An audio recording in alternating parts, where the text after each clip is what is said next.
Dankie pastoor, dit was so 'n mooi verwelkoming. Ek wens my ouers was hier om dit te hoor.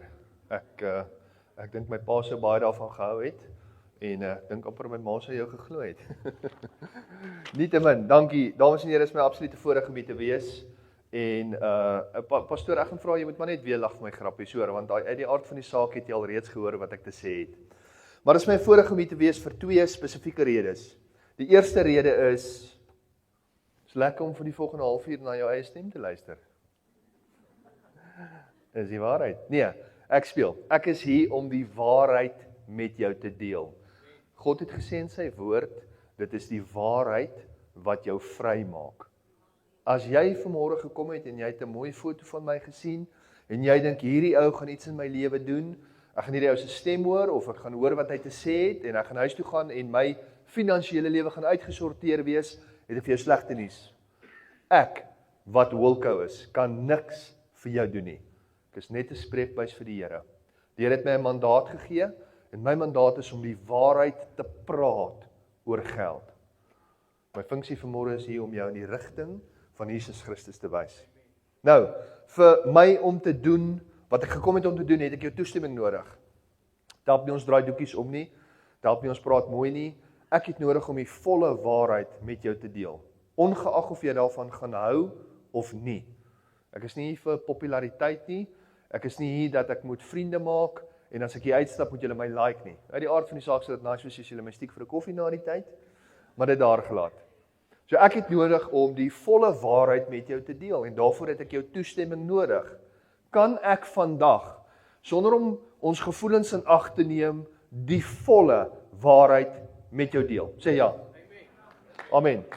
Alright, so dit is wat ek gaan doen. Ek het gekom met 'n spesifieke doel.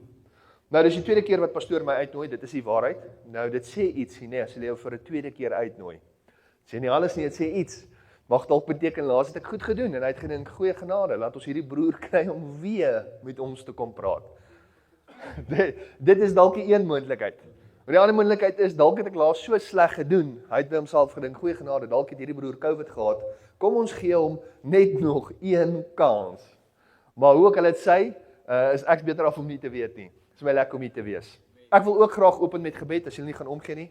Ons is uit die aard van die saak in die huis van die Here, en hier bid ons praat die waarheid en ons bid. So asseblief almal, ek gaan vra dat almal julle oë sluit. Jy sal oplet dat ek ingestap het met 'n sakkie, 'n tasie, daar's R100,000 daarin, ons sal nou net daarby uitkom. So terwyl almal hulle oë sluit, ek wou eintlik nog gehad het pastoor Steven moes hier wees, dat hy sy oë op die tassie kan hou. Maar nietemin, kom ons sluit die oë asseblief, ek gaan vir ons open met gebed. Here, dankie dat U goed is. Dankie dat U almagtig is. Dankie dat geen finansiële gat te diep is vir U om ons daar uit te haal nie. Dankie dat U liefde is. Ek wil vra Here dat U my sal wegsteek agter die kruis van Jesus Christus. Here, ek is nie hier om my opinie te dryf nie, ek is hier om die waarheid te deel. Gebruik my asseblief, gebruik my tong, gebruik my gedagtes, gebruik my emosies as 'n spreekbuis. Sê vir U mense wat U wil sê. Here, hulle mag dalk my stem hoor, en my stem is die spyker op die hout. Maar mag U Gees die hamer wees, wat hierdie woord vanmôre gaan indryf. Here, en ons kom ook teen die vyand wil steel, die vyand wil slag, die vyand wil ons verbind, hy wil ons gevangenskap hou, deur middel van geld. Ek vra vir vryheid, Here, ek vra dat vandag die kettinge sal breek, in Jesus Christus naam. Amen. Dames en here, die tema van my boodskap is God of Mammon. Nou, die skrif sê in Matteus 6 vers 33, jy kan nie God en geld dien nie. Ek het vir baie jare gedink, my grootste teenstander in my verhouding met God is Satan, is die vyand. Die skrif sê nie, en dis kom ek vandag oor Mammon praat, want Mammon is 'n baie gevaarlike ding. Die skrif sê nie, jy kan nie God en Satan dien nie. Hierdie is die grootste entiteit waarvan die Bybel ons waarsku, is Mammon, is die gees van geld. Die waarheid is, jy het gesê kan die waarheid met jou deel, die waarheid is, jy kan nie God en Mammon dien nie. Nou of jy dit wil weet of nie, vanmôre staan jy in 'n baan. Jy staan of in God se baan, of jy staan in Mammon se baan. En dalk maak jy die fout wat ek gemaak het vir baie jare. Niks nie om te oordeel nie, ek is hier in liefde. Ek is nie om my op 'n verhoog te staan en my vinger in jou gesig te druk en sê, jy doen dit en dit verkeerd nie. Maar ek wil dalk net my geskiedenis met jou deel en uit dit uit mag jy dalk voel dat jy uitlynend is met God se woord. Die skrif sê, jy kan nie God en Mammon dien nie. Met ander woorde, jy staan aan 'n kant. Ek het daai skrif gelees en ek glo die Bybel en ek het gedink, okay, hierdie is nice, gee my hoendervleis, maar ek gaan dit in elk geval 'n kans gee. Ek gaan dit 'n shot gee. Ek gaan die Here dien, ek gaan opdaag op Sondag, ek gaan my 10de gee, ek gaan nie vloek en skree en drink en te kere gaan nie, maar ek gaan nog steeds van Maandag tot Vrydag agteroor buig, my gesondheid een kant sit, my verhouding met my gesin een kant sit, my verhouding met God afskeep om geld te maak, om te kyk hoeveel ek by mekaar kan maak. Ek het probeer, ek was 'n Christen, maar ek het probeer God en Mammon dien. Hierdie is een van die kragtigste entiteite in die lewe. Nou, ek wil jou 'n vraag vra. En ek wil nie jy moet my antwoord nie, maar terwyl jy dink, en ek wil nie regtig jy moet dink, daar's een van twee opsies, dis of 'n ja of 'n nee vraag. Is geld belangrik vir die Here? Dis 'n ding waaraan jy bedink. En terwyl jy dink, wil ek gou-gou 'n sigaretjie opsteek. Uit die aard van die saak, as jy vir mense moet staan en praat, raak jy 'n bietjie benoud.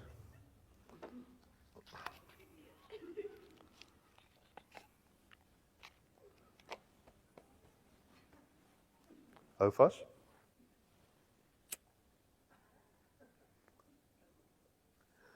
Pastoor, ek wens jy kon sien wat ek nou sien. Dames en here, ek gaan nie regtig in die kerk rook nie. Wie van julle dink is verkeerd om te rook in die kerk? Okay, so een eerlike suster. Right, daar's nog een. Dis verkeerd om te rook in die kerk, uit die aard van die saak. Wees eerlik, pastoor, maak jou oë toe. Wie dink is okay om te rook net solank die pastoor jou nie sien nie? Het ons nie een is 'n eerlike broer daar agter. Nou, hier is die reine waarheid. Toe ek maak asof ek 'n sigaret gaan opsteek in hierdie gemeente, het party van julle amper 'n beroerte gekry. Wat ons voel is verkeerd. Nee. Die skrif van Genesis 1 tot aan die einde van Openbaring praat nie een keer oor 'n sigaret nie. Dieselfde skrif, 'n dokument wat vir ons vir 2000 jaar bewaar is, sodat ons dit kan lees, praat oor die 2300 keer oor geld en besittings. Hier is ek en jy en ons dink dit is verkeerd om te rook in 'n gebou, waarvan die Bybel nie een keer praat nie. Maar dit waaroor God 2350 keer praat, maak ek en jy soos wat ons wil. Dames en here, ons is mislei. Ons is geïndoktrineer om te dink soos die wêreld dink. Nou, ek is nie vanmôre hier om geld, om sigarette te promoveer nie. Uit die aard van die saak is dit nie goed vir jou nie. En dit gaan nie nou keer om in die hemel te kom nie, nee. Hulle sê jy gaan net ryk asof jy van die hel af kom. Maar ek is nie om te praat oor rook of nie rook nie, dis irrelevant vir my. Jou liggaam is 'n tempel en jy moet daarna kyk. Yes, dit is so. Maar die Bybel praat 2000 keer oor geld en oor besittings. So kom ek wil 'n bietjie statistiek met jou deel, om vir jou te wys dat ons geïndoktrineer is. 12 jaar was ek op skool gewees, party van julle dalk 'n bietjie langer, moet nou nie hand opsteek nie. Maar dis die average wat ons op skool spandeer, 12 jaar. Baie van julle het gaan so studeer na graads. Jy het 4 of 5 of 6 of 8 jaar op universiteit spandeer. Een van my kliënte is 'n tandarts. 20 jaar wat sy agter die boeke was. Nie 'n woord oor hoe met geld en besittings te werk nie. Dames en here, jou kinders is op skool vir 12 jaar, gaan hulle nie 'n woord oor God se ekonomie nie. Hulle gaan nie weet hoe om met geld te werk nie.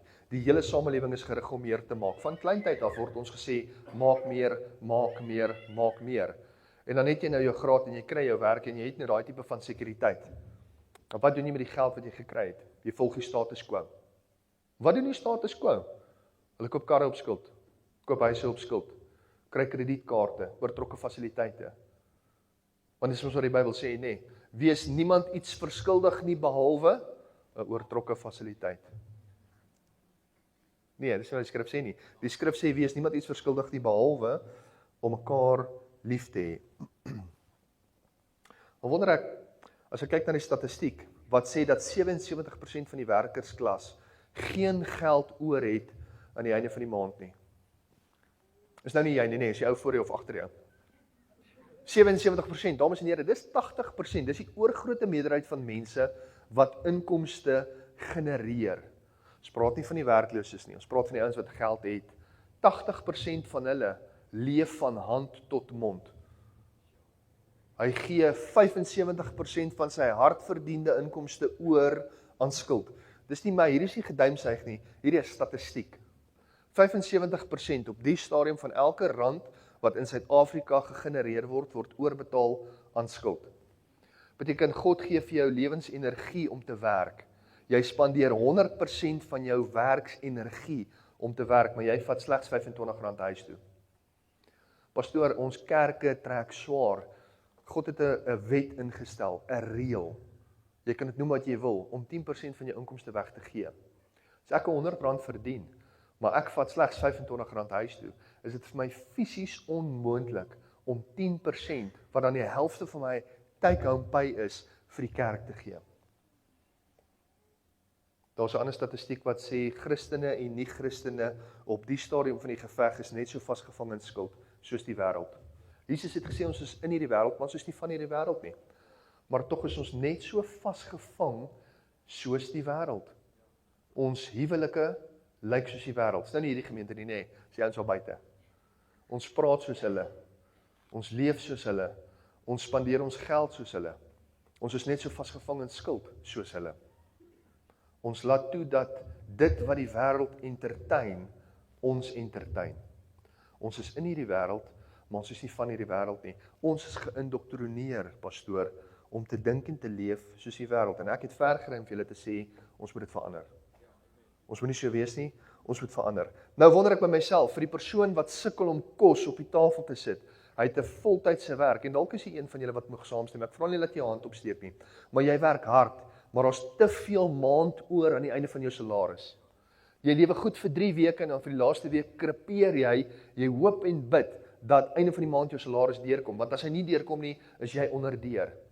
Die gemiddelde Suid-Afrikaner, ek weet dit lyk, as jy in die parkeerarea gaan kyk, gaan jy baie fancy karre sien, maar die gemiddelde Suid-Afrikaner is 4 weke weg van bankrotskap af. Of julle wil dit glo of nie, as hy einde van die maand nie sy pay kry nie, is hy onderdeur. Op die stadium van die geveg is my voorkop blinker as sy toekoms. Is in 'n ligte lyn. Nou wonder ek, waar pas Jesus Christus se woorde in, vir die persoon wat 75% van sy inkomste weggee, vir die persoon wat nie kan kos koop aan die einde van die maand nie. Waar pas Jesus se Johannes 10 vers 10 in, wat sê, ek het gekom om jou 'n lewe te gee, en dit in oorvloed. Moet ons daai skrifgedeeltetjie uit ons Bybel uitskeer, of het God dan nie die waarheid gepraat nie? Want daar's mense wat my op 'n daaglikse basis bel, wat sê, Wilke, ek kan nie hier betaal nie, ek oorweeg dit, om my lewe te neem, want ek sit met kinders en ek kan nie kos op die tafel nie. Kan jy ons help met 'n stukkie brood? Dis mense wat lief is vir die Here. Ek sit met besigheidsmense wat in honderde, miljoene rande se skulde is. En hulle kom nie uit nie. Die skrif sê, jy is 'n slaaf van die man, by wie jy leen. Ek het maar net by myself gewonder, terwyl ek so vasgevang is in skuld, en terwyl ek nie kan slaap nie, en terwyl stres my fisiese liggaam van binne af opeet, en ek haal al die frustrasie op my gesin uit. Waar pas God se woord in? Daar's nie plek vir die vrug van die gees, terwyl ek vasgevang is in hierdie wêreldstatistiek van finansies nie. Dames en here, ons is geïndoktrineer om te dink soos die wêreld dink. En dit is iets wat ons moet aanspreek. Kom ons kyk bietjie na skuld. Skuld is nie 'n sonde nie, ek wil dit pertinent vir jou sê. Ek wil nie jy moet skuldig voel, om te dink, jy's hierdie perd het nou ver gekom, om vir my te laat skuldig voel, omdat ek 'n karpaaiement of 'n kredietkaart het nie. Nee, skuld is nie die probleem nie. Skuld is die simptoom van 'n dieper probleem. Ek was vasgevang in skuld, want ek het groot geword met 'n armoedige mentaliteit. Ek het en armoedige mentaliteit het niks met geld te doen nie, ons moet nie daai twee met mekaar verwar nie. Dis 'n scarcity mentality. Daar's ons een ding wat ek geleer het, in God se koninkryk is daar nie 'n tekort aan geld nie. Ek is nie 'n prosperity preacher nie, ek het 'n groot probleem met die prosperity gospel, want die prosperity gospel bind God tot 'n reël. Hy sê, as jy hom dien, moet hy jou seën. Daar's geen verpligting op God almagtig om jou te seën nie. Maar die Here leer ons in sy woord dat as jy fokus om te doen wat hy jou geroep het voor om te doen, dan sal daar voorsiening wees. Maar die probleem is ons is uit lynheid met dit, want ons glo God voorsien nie goed genoeg in my behoeftes nie, so ek gaan nou Absa toe gaan en vir hulle vra vir 'n lening, sodat ek hierdie kar kan koop, sodat ek mense kan impress wat ek nie like eintlik nie. En dis die definisie van skuld, nê. Ons koop dinge wat ons nie nodig het nie, met geld wat ons nie eintlik het nie, om mense te impress wat ons nie eintlik like nie. Ja, jy moet nou sê amen. Maar jy weet dis die waarheid. En dis die definisie van skuld. Skuld, finansiële chaos, armoede is nie die probleem nie. Dis 'n simptoom van 'n probleem. Ek ken jou nie, ek's nie 'n waarsêer nie. Ek kan nie vir jou sê wat jy verkeerd doen in jou lewe nie. Maar wat ek verkeerd gedoen het is, ek het met my mond bely, God is my herder, niks sal my ontbreek nie. Maar met my hart het ek geglo, God Almagtig sorg nie goed genoeg vir my nie. Ek gaan self moet plan maak. Ek gaan 'n kredietkaart moet kry en ek gaan 'n leefstyl moet finansier op 'n ander manier. Jy sien, ek's geïndoktrineer. Die wêreld het vir my gesê, jy bly in die verkeerde buurt. Die wêreld het vir my gesê, jou waarde is gekoppel aan wat jy dra. Die wêreld het my geleer dat as 'n man is my waarde en identiteit gekoppel aan wat ek het. En as jy 'n man is, sal jy saam met my stem. Asseblief, ek vra nie om jou hand op te steek nie, maar jy weet dis die waarheid.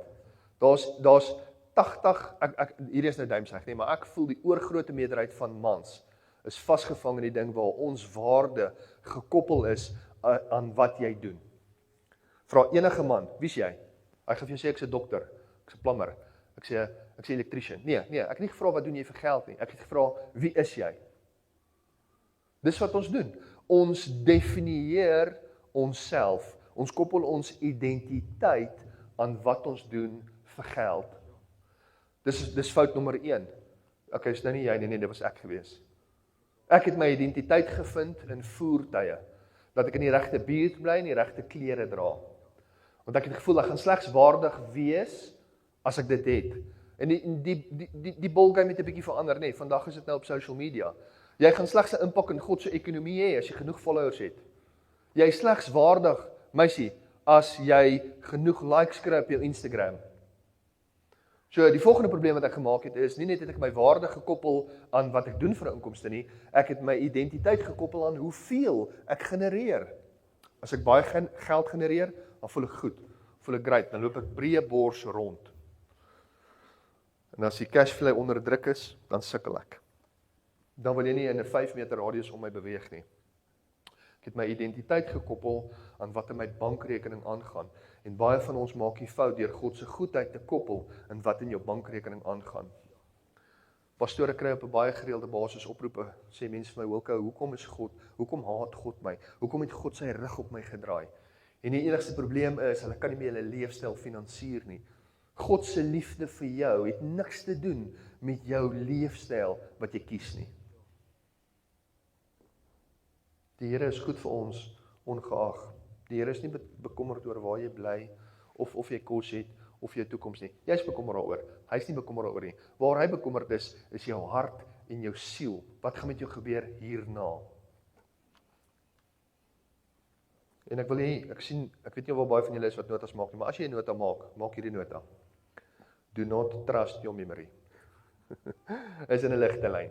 Jy gaan vergeet wat ek sê. Pastoor, hierdie word opgeneem, nê? So ek mag geen grappies maak oor my vrou nie. Ek aanvaar dit so. Hier is die nota wat jy moet maak. Jy's nie vry tot jy vry is van die behoefte om iemand te impress nie. Christus het gesterf vir my vryheid. Galasiërs 5 vers 1. Sê Jesus het gekom, sy bloed het gevloei en hy het my vrygemaak sodat ek werklik vry kan wees. Maar my behoefte om in te pas by die samelewing hou my vas. Jy sien pastoor, ek het ketTINGS verwar. Ek het gedink omdat ek die ketTINGS om my is, maar omdat hulle van goud gemaak is dit aanvaarbaar. Ek was soos die Israeliete in Egipte. Ek was in slawerny, maar daar was kos, so ek was heel tevrede. Die skrif sê in Galasiërs 5 vers 1, Jesus het gekom om jou vry te maak, sodat jy werklik vry kan wees. In Romeine 13 vers 8 sê, julle moet niemand iets verskuldig wees nie, behalwe 'n oortrokke fasiliteit. Nee, is nie die waarheid nie. Die skrif sê, wees niemand iets verskuldig nie, behalwe om mekaar lief te hê. Maar hier kom ek met my wêreldse geïndoktrineerde denkwyse en ek dink dit sê ek moet niemand iets verskuldig wees nie, maar jy kan skuld hê. Jy sien ons leef in 'n samelewing wat ooreenstem met die dag van rigters. Daar was geen heersinterniteit nie en elke ou het gedoen wat reg was in sy oë. Eerlikheid was relatief. Ons leef in vandag se tyd, dames en here, ongelukkig dat ons as Christene, ons is in 'n posisie waar ons eerder ons gewete aanpas in steede van ons leefstyl. Dis makliker in vandag om jou gewete aan te pas. Jy sien, ek was vir baie jare 'n selektiewe gelowige. Ek hoor slegs God se stem as dit wat hy sê ooreenstem met my leefstyl. En as dit nie doen nie, dan dink ek by myself, maar die Here het nie gepraat nie. En as hy nie vir my die geld gee wat ek het nie, dan is ek so arrogant om te sê en te vra die gebedsgroepie in die kerk en die pastore en die selgroepie moet vir my bid, want God het sy rug op my gedraai. Ek koppel dit wat in my rekening aangaan met God se goedheid. Ja, ek moet bely. Ek nou in retrospek besef ek het God almagtig beledig. Deur sy goedheid, deur dit wat aan die kruis gedoen was vir ons, te koppel aan 'n verganklike nood. 1 Korintiërs 7 vers 23 sê, julle is duur gekoop. Moenie weer slawe van mense word nie. Dames en here, jy mag dalk nie like wat ek sê nie, maar ek het nie hierdie reëls gemaak nie. Ek is die boodskapper. Ek is die posman. Ek kom net vandag en lewer die stukkie pos af. Ek het nie die reëls gemaak nie. Hy sê, julle is duur gekoop. Christus se bloed is die duurste wat daar was. Dit het gevloei. Moenie slawe van mense word nie. Nou vra my Wilco, hoe word ek 'n slaaf van 'n mens? Wel, ek is bly jy vra. Die antwoord is in Spreuke 22 vers 7. Hy sê, as jy iemand iets skuld, is jy sy slaaf. Punt. Absa, FNB, ensovoorts. Hier is 'n verdere fout wat ek gemaak het. Ek het gedink dit is aanvaarbaar om skuld te hê. Aan die een kant sê die skrif, en dis 'n vraag wat ek jou wil vra, aan die een kant sê die skrif dan, Christus het gekom om my vry te maak, sodat ek werklik vry kan wees. Staan vas in hierdie vryheid. Wees niemand iets verskuldig nie. Dis wat die skrif aan die een kant sê, maar aan die ander kant sê, as ek iemand iets skuld, is hy sy slaaf. Dan dink ek by myself, pastoor, hier's ek. Ek is weergebore kind van God. Ek is vry. Ek is vry, maar ek het ook 'n karpaaiement. En ek het 'n kredietkaart. Nou wat is ek? Watter een van daai skrifgedeeltjies skeer ek uit my Bybel uit? Watter kant van die lyn staan ek?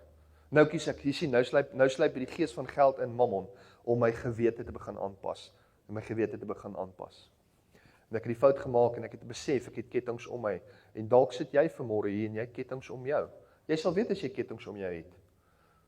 As dit aan die einde van die maand naby kom en jy voel asof iemand sy hande so om jou keel het, en jy raak benoud, want jy weet, daar's nie genoeg geld om alles te betaal nie, dis 'n ketting. Jy is 'n Israeliet in Egipte. En dis nie waar God jou wil hê nie. Daar's 'n beloofde land, 'n plek wat oorloop van melk en honing, waar daai vryheid, daai oorvloed waarvan die Bybel praat, bestem is vir my en vir jou. Maar ons moet net besef dat die kettinge wat om ons is, verkeerd is. Jy moenie goue kettinge akkommodeer nie. En jy moet nie dink omdat elke ou om jou, die ou links van jou, regs van jou, voor jou en agter jou, en jou bure, en die vriende, en die Christene, omdat almal kettinge het, dis aanvaarbaar nie. God het gekom om ons vry te maak. So terloops, ek het 'n boek geskryf. Het jy dit genoem? Okay. Nou, ek is nie om my boek te verkoop nie, alhoewel daar 'n paar kopieë is. Ek dink ook nie is die beste boek wat ooit geskryf is in Suid-Afrika nie. Maar as elke in Suid-Afrika 'n kopie koop, sal dit verskriklik baie vir my beteken. In daai boek, dis letterlik wat ek oor het, ek wag nog vir 'n paar bestellings, maar in daai boek, hoofstuk 17, praat ek oor die 10 stappe om uit skuld uit te kom. Die boek is te koop vandag. As jy wil koop, is jy meer as welkom na die tyd. Maar as jy hom nie kan koop nie, of nie wil koop nie, en jy wil net hê daai 10 stappe, dis goddelike stappe, om uit skuld uit te kom, dan stuur jy vir my 'n e-pos, en ek stuur daai hoofstuk gratis vir jou. Ons het nie geld nodig. Ons het nie geld nodig om uit skuld uit te kom nie. Ons as 'n generasie is vasgevang in skuld. Ons het afhanklik geword van skuld. So mense maak die fout, voor hy uit skuld uit wil kom, of hy dink, die enigste manier om uit skuld uit te kom, is om geld te vat en skuld te begin afbetaal. Maar weer eens, skuld is nie die probleem nie.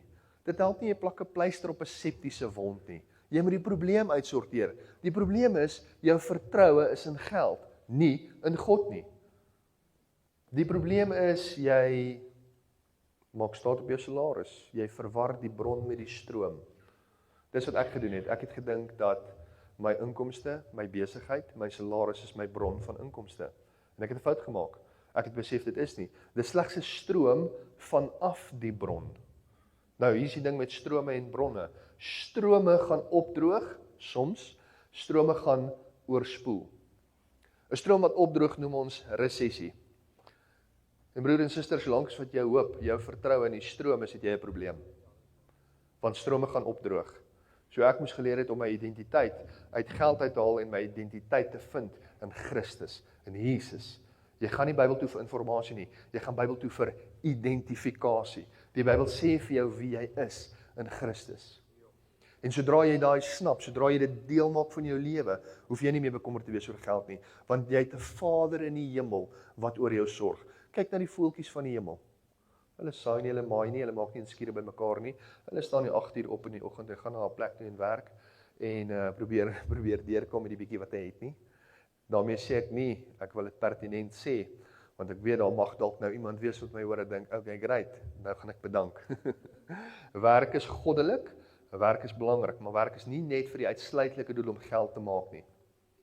As jy in finansiële chaos is, en jou definisie van finansiële chaos mag verskil van myne, maar as jy in finansiële chaos is, moenie kyk na meer maniere hoe om geld te maak nie. Geld, of jy tekort aan geld is nie die probleem nie, dis 'n simptoom van die probleem. Kyk na waaraan koppel jy jou identiteit. Kyk waarin is jou vertroue. Skuld is nie God se wil nie. Ons moet uit skuld uitkom. En ek het hierdie nie iewers gelees en ek het gedink, dit sal nou nice wees om met julle te kom deel op 'n koue Sondagoggend in Klerksdorp nie. Hierdie is ek met my lewe hierdeur. Ek het kettinge om my gehad, maar kettinge van goud. 2016 van my besigheid. Ek sit met 2.2 miljoen rand se uitstaande skuld en geen inkomste nie. Nou weet jy van jou nie, maar daai is 'n taamlike moeilike situasie nie. Dis wat die Engelse sê between a rock and a hard place. 2.2 miljoen rand se skuld en geen manier om dit te betaal nie. 18 maande later toe betaal ek die skuld klaar deur hierdie plan, daai 10-stapplan wat ek met jou gaan deel. So dit is moontlik om uit skuld uit te kom. Maar die vraag is, gaan jy jou leefstyl aanpas of gaan jy jou gewete aanpas? Dis 'n goeie vraag om jouself te vra. So rukkie terug was ek en my vrou Asia toe. Ons was op 'n vakansie gewees daar. En ons het 'n skootertjie gehuur en ons het daai hele eiland plat gery.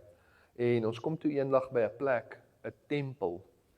En ek was aanvanklik bietjie skrikkerig of skepties oor die storie, maar toe dog ek, jy weet, ons is in 'n ander land, ons wil maar net sien wat aangaan en so voorts. En ons gaan toe in die tempel in en daar is so 'n lang ry van mense en ek dog, hierdie is die snoepie. Ek is lus vir 'n Coke en 'n paai, soos gewoonlik. En ek gaan staan toe in die ry en toe ek so om die draai kom, toe sien ek, nee, maar hierdie is toe nou nie die snoepie nie. Hierdie is waar jy in die ry staan om geseën te word of 'n blessing te ontvang van die monk.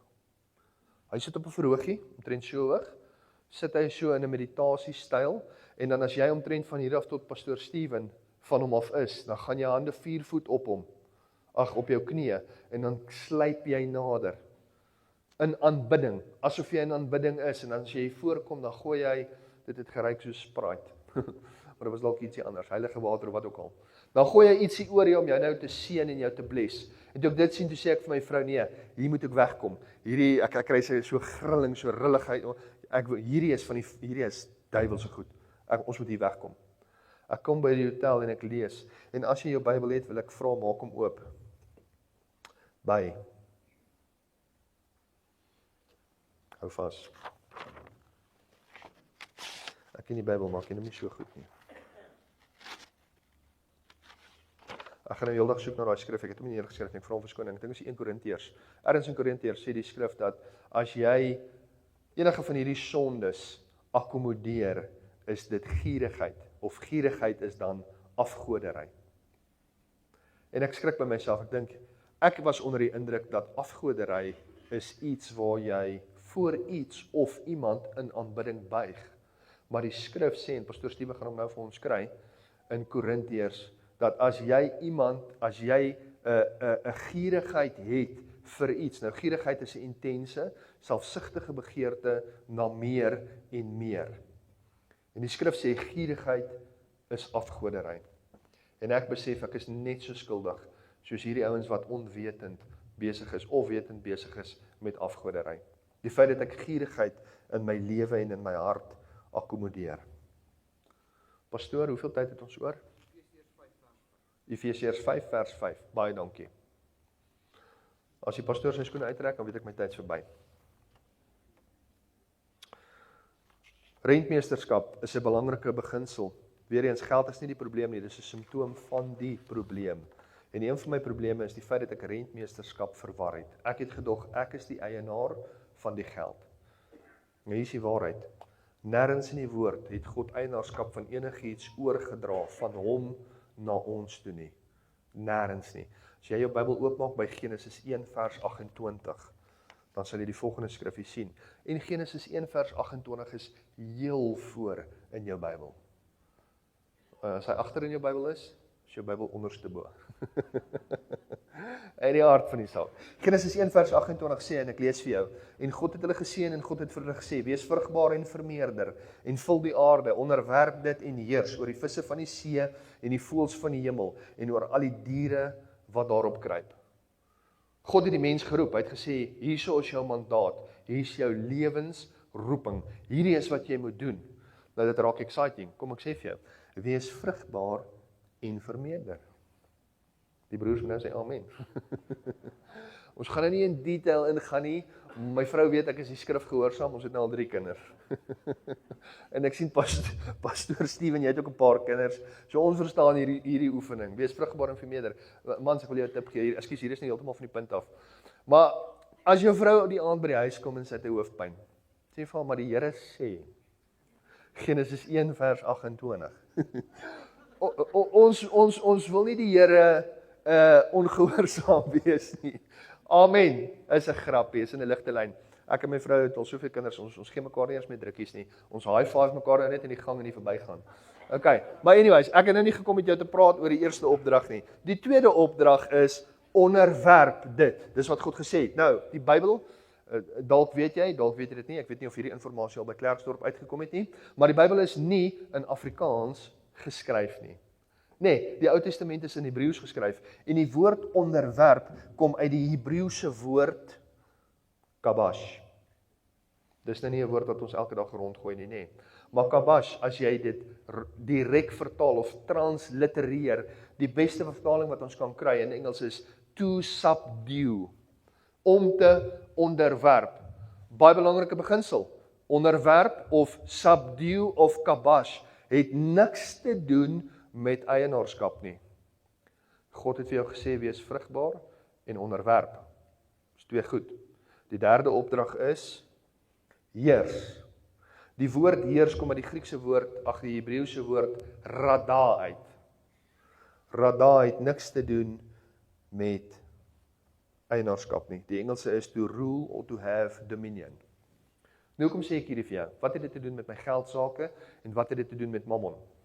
Hier is die fout wat ek gemaak het. Ek was vasgevang in finansiële chaos. Ek het ketTINGs om my gehad, omdat ek God se initiële opdrag verwar het. Hy het gesê, die geld wat ek in jou rekening sit, moet jy bestuur. Hy het nie gesê, die geld wat ek in jou rekening sit, moet jy maak asof dit jou eie is nie.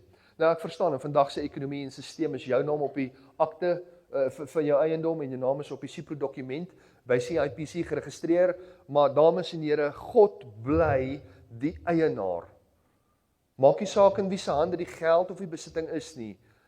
Van Genesis 1 vers 28, ek het jou gesê, dis in die begin van jou woord. Van Genesis 1 vers 28, regdeur, tot in die einde van Openbaring, sal jy nie een plek kry, nie een plek, waar God eienaarskap van enigiets, oorgedra het van hom na ons as mens toe nie. Alles is syne. Dit sluit in jou gesondheid, dit sluit in jou liggaam, dit sluit in jou huwelik, dit sluit in jou kinders. Dis nie joune nie. Dis God se.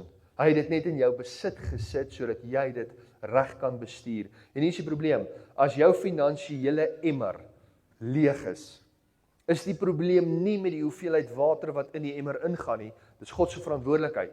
Die probleem is, jy akkommodeer so groot gat in jou finansiële emmer, en ons noem my gat, rentmeesterskap. Jy sien jouself as die eienaar. Kom ek verduidelik dit so, ons stel 'n president aan, van 'n land, vir 'n tydperk. Ons sê van broer, right, jy is die president, jy gaan hierdie stukkie grond bestuur, vir die volgende 5 jaar. Die president is niks anders as 'n rentmeester of 'n bestuurder van 'n bate nie, van 'n land of 'n ekonomie nie. Jy stem saam met my. 'n President is gelyk aan bestuurder. Rada, kabash. Nou kry jy 1 of 2 presidente wat daai amp verwar. Soos Christene, hy verwar hom. Hy dink omdat hy nou bestuurder is, ek is die eienaar. Ek gaan nou maak soos wat ek wil. Ons het so ou gehad, nê, die vorige president. Wil nou nie polities raak nie, maar julle weet, die vorige president het gemaak wat hy wil. Hy het gedink hy is nou beheer van hierdie land. Kyk na langs in Zimbabwe. Wat gebeur met 'n land, dames en here, as 'n bestuurder sy amp verwaar en hy stel homself persoonlik aan as eienaar? Wat noem ons dit?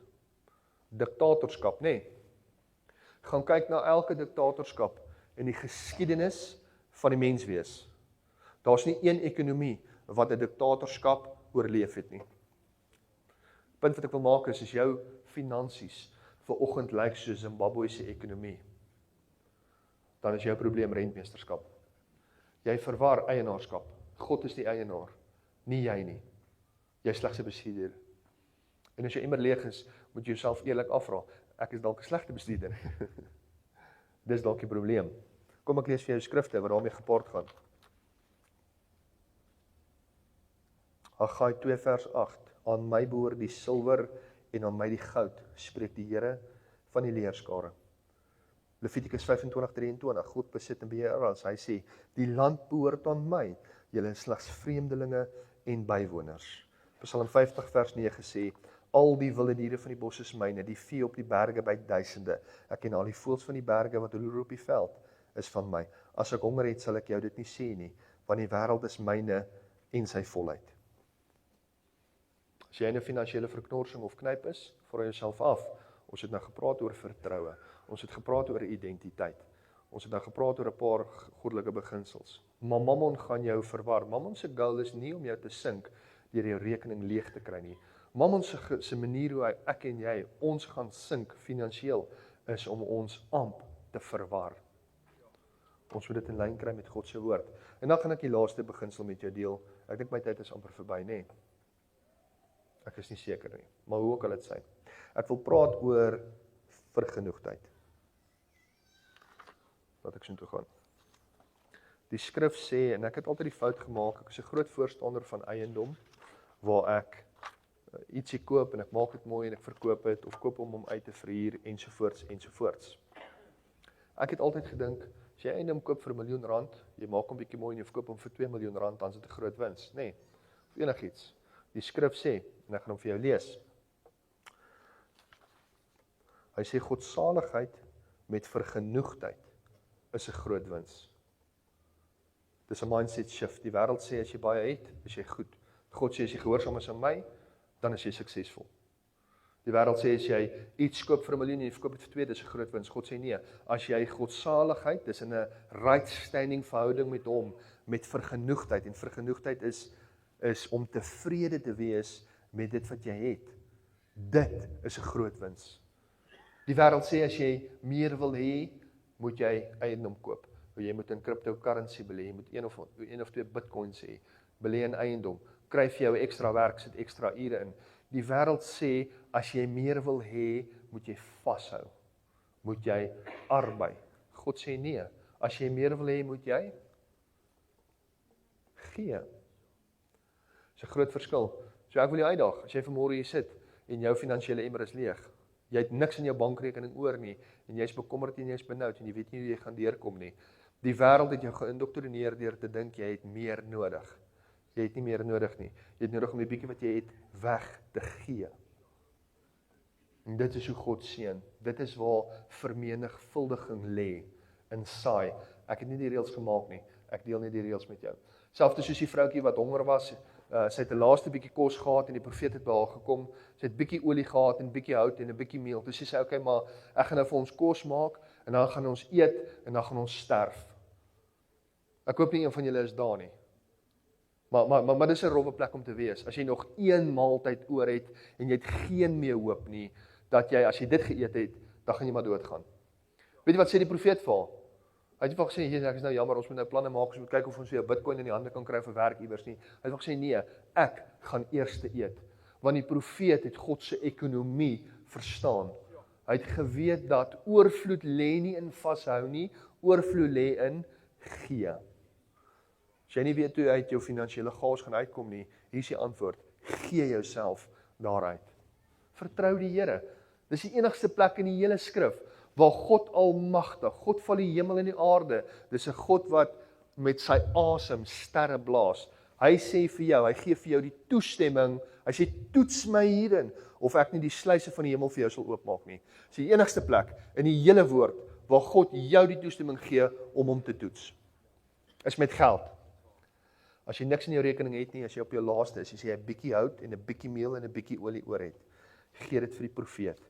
Ek is nie die profeet nie, ek wil net uitklaring maak. Ek vra nie vir jou om geld vir my te gee nie. Jy gee waar jy God se woord ontvang, waar jy geestelike voeding kry. Die 10de is 'n hele is 'n gesprek op sy eie, ek bespreek hom in detail. Maar ons moet gee.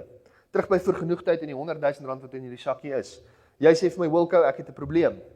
Ek kort geld en R100,000 sal my probleem oplos. Kyk, wie van julle hier sal dit like as jy 100,000, as jy uitstap met 100,000 vandag? 3 eerlike mense. Great. Hier is die probleem, my mindset. Ek het gedink geld is die oplossing tot my probleem. Ek het gedink ek het slegs bates, dit wat ek op 'n finansiële staat kan lys. Maar hier is die vraag, R100,000. Jy sê dit gaan my probleem oplos, Wilco. Okay, ek gaan hierdie 100,000 vir jou gee. Wie hier is bereid om sy oë in te ruil vir hierdie geld? Sien ek jou hand? Of sê jy nee? Niemand nie, nee. Pastoor, ons moet nou mooi rondkyk. As iemand sy hand opsteek, moet ons hom toesluit en wegbêre op 'n veilige plekkie. Niemand in sy right mind sal sy oë inruil vir selfs 'n miljoen nie. Wat van jou bene? Kom ons maak die bedrag hoor. Jy sê jy het geld nodig om jou probleem uit te sorteer. Okay, ons gaan vir jou R10 miljoen gee, maar in ruil daarvoor soek ons jou 2 werkende bene. Enige iemand? Jy sien, ewe skielik is ons almal skatryk. Ewe skielik maak dit nie saak wat ons rekeninge aangaan nie. Ewe skielik het ons bates. Ons moet nie die fout maak, of ek vra jou nie die fout te maak wat ek gemaak het, deur te dink omdat my bates nie gelys kan word op my finansiële staat. Ek is arm nie. Die skrif sê, Christus, selfs al het jy niks, steeds het jy alles. As jy dink jy is arm, gaan na die volgende website, globalreachlist.com. globalreachlist.com. Dan sit jy jou salaris daarin. As jy R10,000 'n maand verdien, ek het nou gaan kyk, R10,000 'n maand, dan val jy onder die top 2.8% rykste mense in die wêreld. As jy R20,000 'n maand verdien, wat in vandag se tyd nie vreeslik baie is nie, maar jy kan 'n lewe maak met 20,000. As jy R20,000 'n maand verdien, dan val jy onder die top. Dames en here, luister mooi. Onder die top 0.44% rykste mense in die wêreld. Nie in Suid-Afrika nie, in die wêreld. En hier sit ek met 'n inkomste, ek het warm water, ek het krag meeste van die tyd, maar steeds voel ek arm. En hier's my fout. Ek meet my rykdom of welvaart aan die van 'n ander. Ek is nie vergenoegd met wat ek het nie. God sê groot wins lê in vergenoegdheid, in 'n tevredenheid met dit wat jy het. Die skrif sê en word nie aan hierdie wêreld gelykvormig nie. Ons moet nie lyk soos die wêreld nie. Daar's 2 ekonomieë. Daar's God se ekonomie en daar's die wêreld se ekonomie. En nou gaan ek afsluit. Ek begin al hoe meer klink soos 'n pastoor, want ek het nou al afgesluit, maar hierdie is nou regtig die laaste ene. 'n Gat in my finansiële emmer. As jy voel, jou finansiële emmer is leeg, moet jy jouself die vraag afvra, is daar nie 'n deur oop van witchcraft in my lewe nie? Kyk, kom nou met 'n wille draai, maar jy moet hierdie gaan ondersoek. Jy kan gaan kyk na 1 Samuel 15 vers 22. 1 Samuel 15 vers 22 tot 23. Hy sê, ons weet, ons het nou net vasgemaak dat offerande is goed, nee, om te gee is goed, maar hy sê gehoorsaamheid is beter as offerande. Wat is die teenoorgestelde van gehoorsaamheid? Wederstrewigheid is die mooi Afrikaanse woord, en vandag praat ons van ongehoorsaamheid. Nee, jy kry gehoorsaamheid en jy kry ongehoorsaamheid. Wederstrewigheid, die Engelse praat van rebellion. Dames en here, hierdie was 'n shocker vir my toe ek dit lees. Die skrif sê, hier is nie my opinie nie, hy sê, en wederstrewigheid is net so erg soos waarsêery. Ongehoorsaamheid aan God is gelyk aan waarsêery. God Almagtig plaas daai in dieselfde kategorie. As jy finansiëel swaar trek, wil ek jou vra, maak die deur toe van waarsêery, van witchcraft in jou lewe. Ons praat nie van voodoo, black magic en al daai goedjies nie. Ons praat van ongehoorsaamheid aan die Here. As jy weet jy moet dit nie doen nie en jy kies om dit te doen, dan is dit sonde. Ons moet daarvan af wegstap. Ek wil graag 'n gebed maak. As ek mag. Mag ek vra dat elke oog gesluit sal wees asseblief. En hierdie gaan nie oor om enigiemand op die spot te sit nie, maar ek voel net ek wil bid en daar's niks spesiaals aan my nie. God het my 'n mandaat gegee om te praat oor sy ekonomie en om die kettinge van mammon te breek deur die waarheid te implementeer in my lewe.